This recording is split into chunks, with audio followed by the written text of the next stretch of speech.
Hey everybody, it's Emily at ARG Schooling, and today's video is going to focus on what we're using this year for our homeschool curriculum.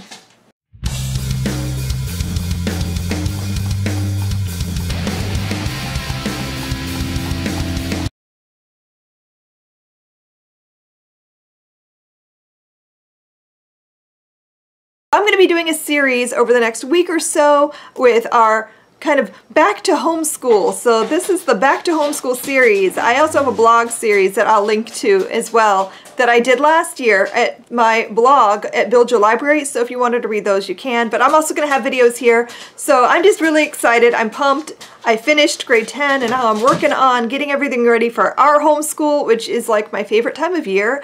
I don't know. I love getting to set up new systems and plans and buying curriculum and buying books, and it's just the best. I love it.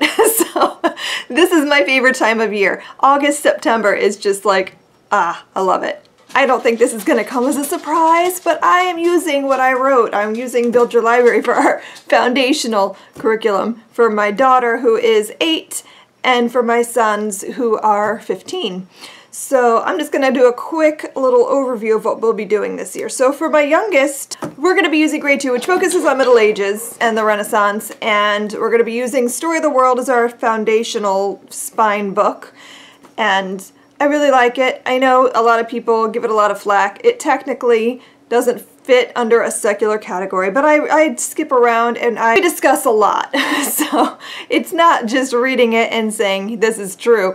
We read it and we discuss, and I add books that kind of try to show another side when I can, and so yeah, I'm going to be using that. And I'll show you all the books in a moment, but before I do that, I'm just going to go over the rest of what we're using this year. So for math, for the elementary level, I like Math Mammoth, but we're also thinking about trying the new Beast Academy. I've never used it. I love the look of it.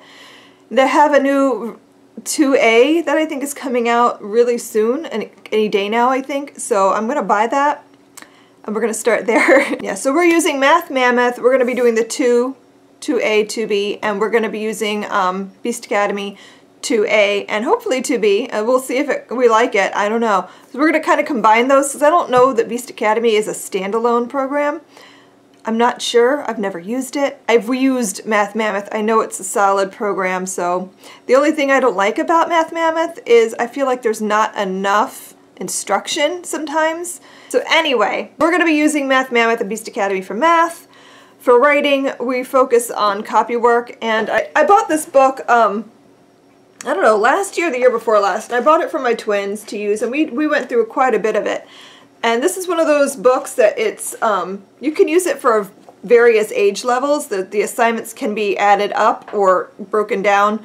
So I'm going to start doing this with my 8-year-old. She's not fully comfortable with writing yet, so we'll probably do a lot of this orally and work up to writing it down.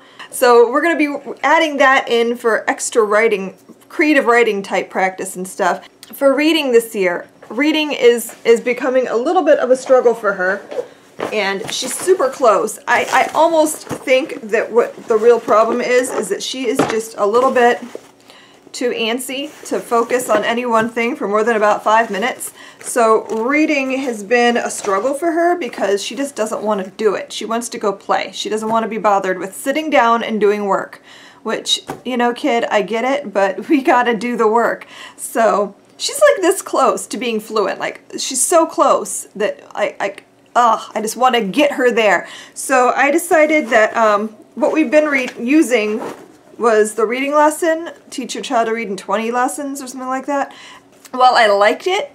It's just not getting her over that hump. So I went ahead and splurged, and I bought All About Reading Level 2 for her, and we're going to work through this. And I used All About Reading with my son, who is a struggling reader, when he was about 8.5, 9-ish, and that was what got him over the hump. We only ever used level 1, and it was way back when I think All About Reading had just come out, and someone had told me about it at the time, that it was a new program I should check out. And so we bought it way back then, and I don't have it anymore. I think I resold it like forever ago, because it did the job and we never really needed to use it again. Once he got over that hump, he was fine. So I'm hoping that this will be the thing that gets her over the hump. There's so many different pieces and parts. It's a little bit stressful for me. I don't like programs like that generally. I prefer when stuff is just like, here's the one book you need. But, you know, I know it happens that way sometimes. The best program for what you need is usually the one that's the most complicated. So that's not my favorite thing about it, but I'm hoping that it will do the trick. Another thing I'm adding in for my 8-year-old is some geography. We did Build Your Library Kindergarten a couple of years ago, but it's been a while and she's a little bit rusty, so I thought we would go ahead and I wanted to find something that would work as a sort of like once a week, every other week kind of a project. And so I got the book Maps by Alexandra Mizalinska and Daniel Mizalinsky. I don't know if I'm saying the names right. This book is so pretty. It's literally, it's exactly what it says. It's maps. So each 2-page spread is either a continent or individual countries within the continent. So here's China. I don't know. So this is the detail for China. Is tons of information and pictures and places and landmarks and just all sorts of interesting little things. So it's not really a book that you so much read through as study and learn lots of neat things from, I think. I don't know. It's just a really, really interesting book. And to go with that, I have the activity book, Maps, the activity book, and this is tons of pages you can color or draw on, design your own flag, flags of the world, foods eaten around the world, just kind of fun things that we can do. I'm hoping that we'll do this maybe once a week, but probably more like every other week. Just sort of study one particular continent over a period of time and then individual countries within that continent. We'll probably add in some library books and picture books, things like that. Maybe we'll cook a meal. You know, just a little extra, because I feel like geography is so important that I want to make sure we cover it throughout their lives, not just once in kindergarten and then once again in middle school. I think that it's something we need to focus on throughout. So whether we study maps through history or if we study individual countries and continents, I want to make sure that gets covered. So that's what we're going to be doing for geography for my 8-year-old. And so everything else we're going to be using will be tied in with Build Your Libraries Grade 2, which I will now show you if you would like to see that. So this is my Grade 2 shelf. I just have all the books up here that we're going to be reading through this year, and I'll just do a quick like bookshelf tour, if you will. Using the Usborne Internet Linked Encyclopedia of World History, The Story of the World, History for the Classical Child, Volume 2, Middle Ages, The Making of a Knight by Patrick O'Brien, Medieval Feast by Aliki, Marco Polo by Demi, The Bard of Avon, The Story of William Shakespeare by Diane Stanley. This is my favorite Shakespeare biography. E.B. White's The Trumpet of the Swan, Ida B. by Catherine Hannigan, Owls in the Family by Farley Mowat. We're adding this in because she's on an owl kick. Viking Adventure by Clyde Robert Beulah, Castle Diary by Richard Platt. We'd already read Where the Mountain Meets the Moon, so we're going to do Seesaw Girl by Linda Sue Park instead. Jane Yolen's Girl in a Cage. The Miraculous Journey of Edward Tulane by Kate DiCamillo. The Apprentice by Pilar Molina Lorente. The Castle Corona by Sharon Creech, which I think is just one of the most beautiful covers ever. The Shakespeare Stealer by Gary Blackwood. For art, we're using Discovering Great Artists for the projects. The Usborne Introduction to Art. Vincent's Starry Night and Other Stories, A Children's History of Art. Those are going to both cover art history. For science, we're going to be doing Earth and Space. I'm missing this Earth Encyclopedia. I thought I had it, but I must have borrowed it from the library. But we do have the first page, and I'm missing some of the additional books for this, but I do have First on the Moon and Mission to Pluto, How the Earth Works. It's got lots of cool pop-ups and lift the flaps and things. It's really fun. So that's what I'll be doing with my 8-year-old. With my 15-year-olds, they're in 10th grade this year, and so they're going to be doing my Build Your Library Grade 10, which is, I'm going to link. I'm not going to go through the whole thing because I just did that. I have a whole video that I will link for you guys that goes through all the books in grade 10. We're not really doing any changes for that, so that's what they're doing. I also picked up from my son, who is hoping to be an engineer. We're going to be adding this in. I think, I don't know, we're going to try it out and see. This is The Earth and Its Peoples, A Global History. It's an advanced placement edition. It's a textbook. You guys know I'm not a huge fan of textbooks, but when I saw this was the AP exam setup, and it has everything we're going to need for the next 2 years. It covers all of world history, so we're gonna see if we want to add that in, and it has some DBQs in it, which I know we need to work in. I mean, we're using world history and documents, so we are using primary sources, but we're not doing DBQs per se, so I wanted to make sure we added that in. That's document-based questions. If you're not familiar with that, it's a part of the AP. I remember when I did those in high school, and basically you just look at some documents, some primary sources, and you write about them in an essay. So we're going to be adding that in for my son Riley, who needs to get some good APs going. And we're going to try to do the AP exam next year too, because we won't finish world history until next year. So we'll try to do it then. So yeah, we'll see how that goes. So also, in addition, we are working on writing. Writing is their kryptonite.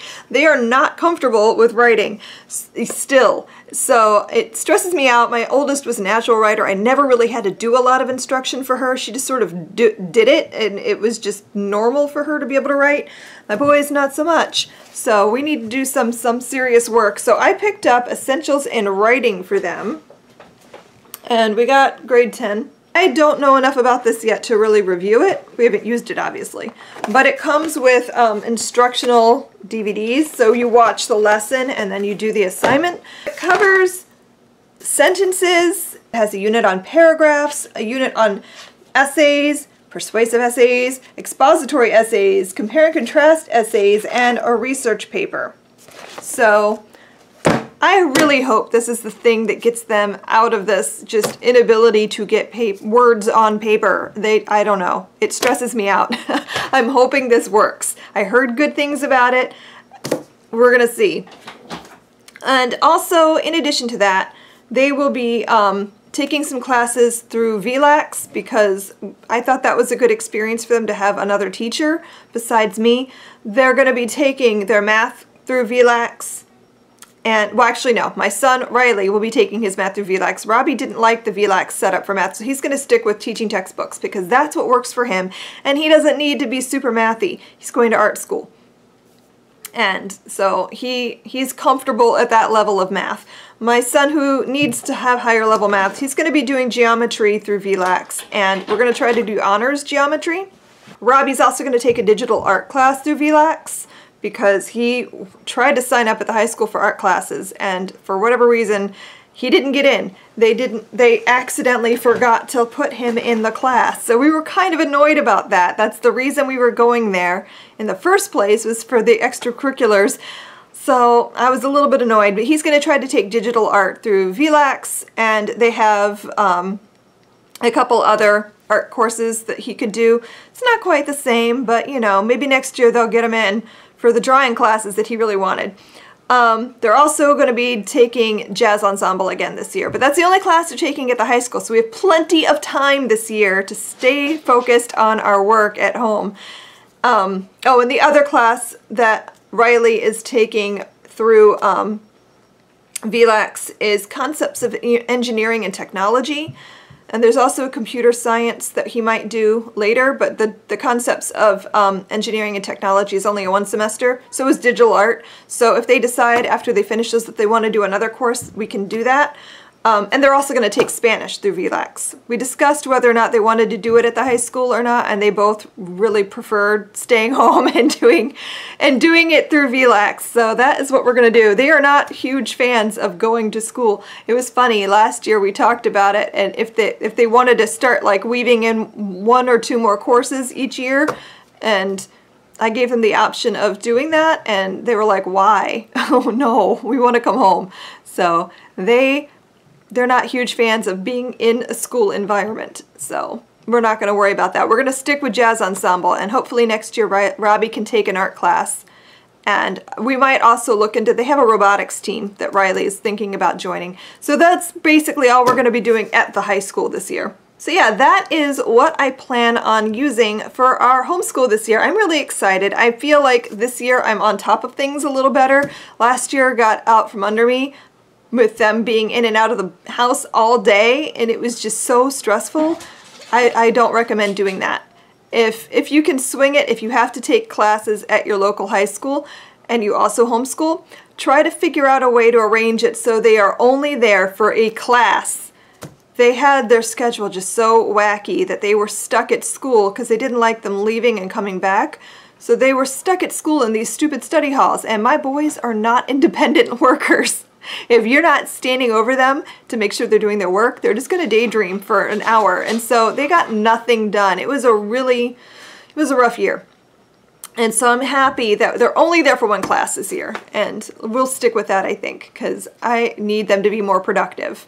So that's what we're doing this year for our homeschool. I'm looking forward to starting. We're going to start in like a week. I hope you guys enjoyed this video, and I will see you in my next one. Happy reading. Bye.